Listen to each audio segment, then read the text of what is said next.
Hey, this is Ben. So I want to talk to you guys about don't assume anything from anyone or about anyone, I should say. And what I mean by that is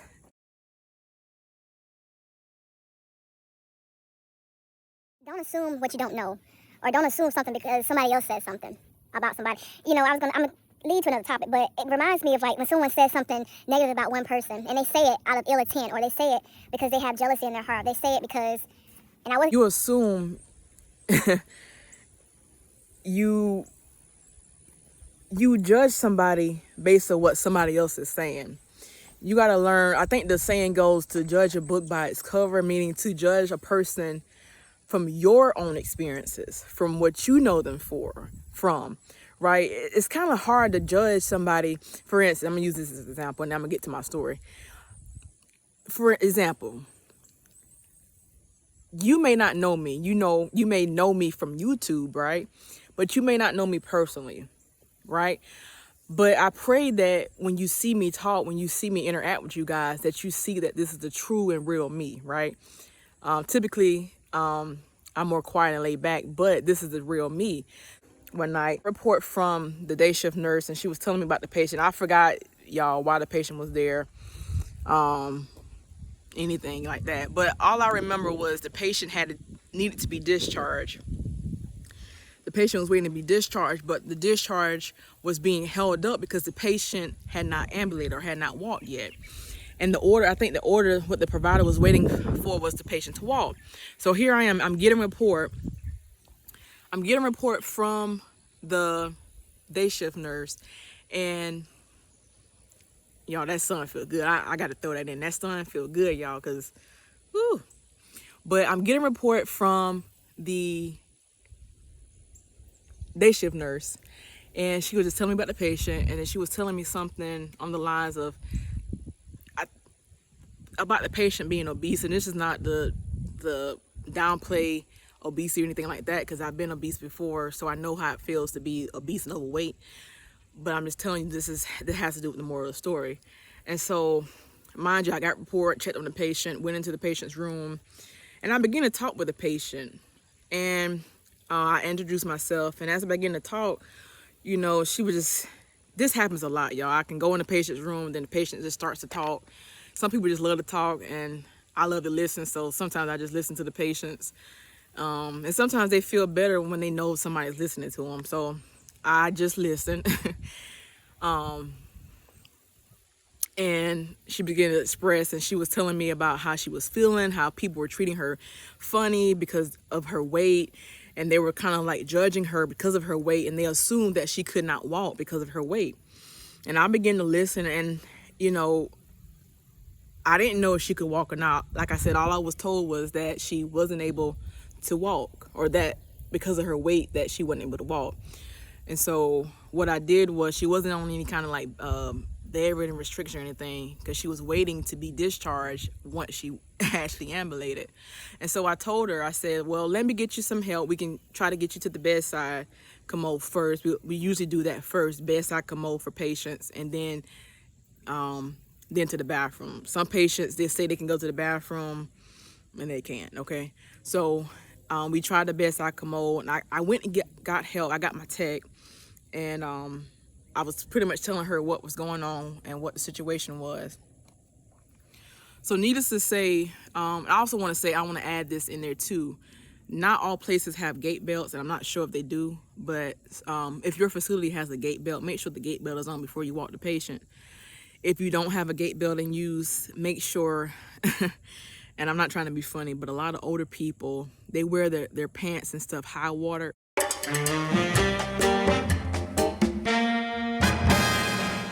And a lot of old people have briefs on. So what you want to do is actually take the back of the patients, if they're older, or young, you want to take the back of their trousers, is what they say, and hold that to help them walk, right? If you don't have a gait belt. Gait belt is pretty much a belt that helps the person to walk. You hold on to the gait belt as the person walks. But anyways, I got my tech, and I was telling her what happened. And so fast forward, of the story, in doing so, we was able to find out that the patient actually was able to walk. And if I'm not mistaken, the patient was actually telling the staff like she can walk, but nobody was attempting to try. And that's why I named this "Don't Assume What You Don't Know," because don't assume not just patients. This is not just about this particular patient, but about anybody. Don't assume that you know a person because of what somebody else says about them, or what you prejudge, or what your pre-notion of them is. Get to know them for yourself. A lot of people mess up because they prejudge somebody before they get to know them. They prejudge them. And so needless to say,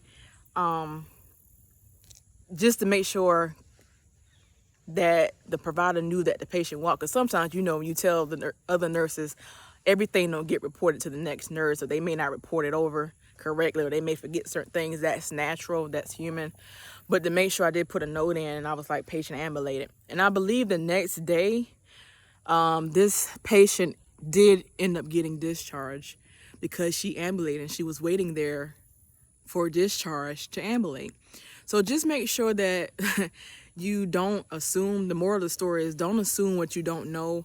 Don't assume that a person can't do something because of who they are, what they look like, or what they drive, what they live in, where they work at, what degree they got, right? Because you never know what their struggle was. You never know what they're going through.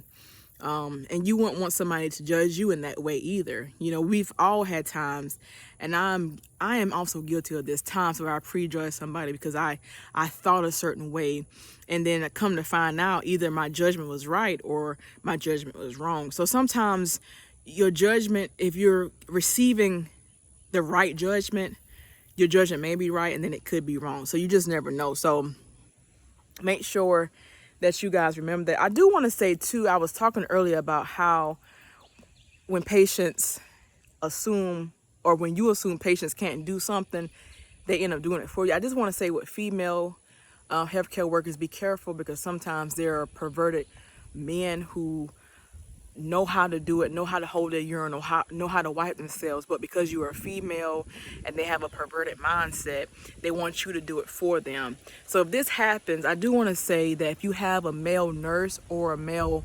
CNA that works on your floor, have them go into the room and assist that male patient if he's being perverted, and make sure that you let your nursing director know as well.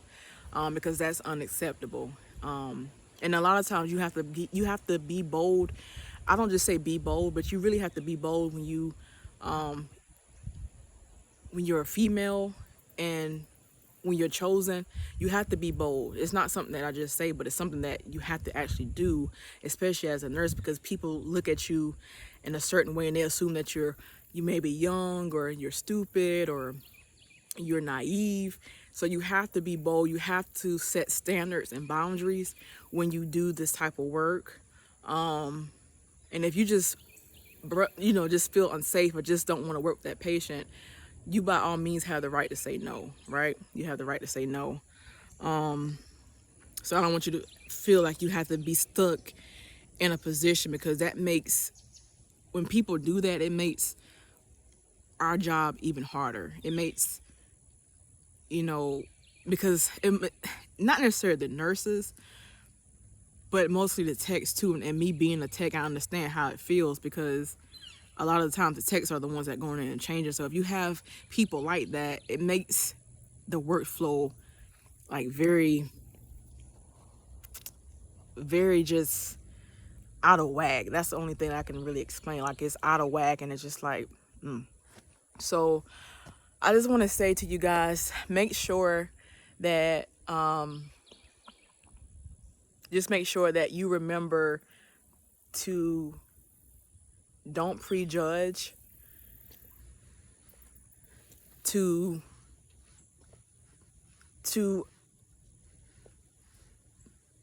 judge, but don't judge in a wrongful way is what I'm saying.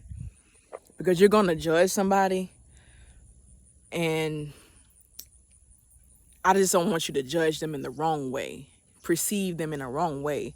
And if you are around people like that who lie on other people, who put down other people, and you believe lies before you get to know that person, then shame on you. It's shame on you. But so I got to go. I just want to hop on here and say it to you guys. I will catch y'all in the next episode. Peace.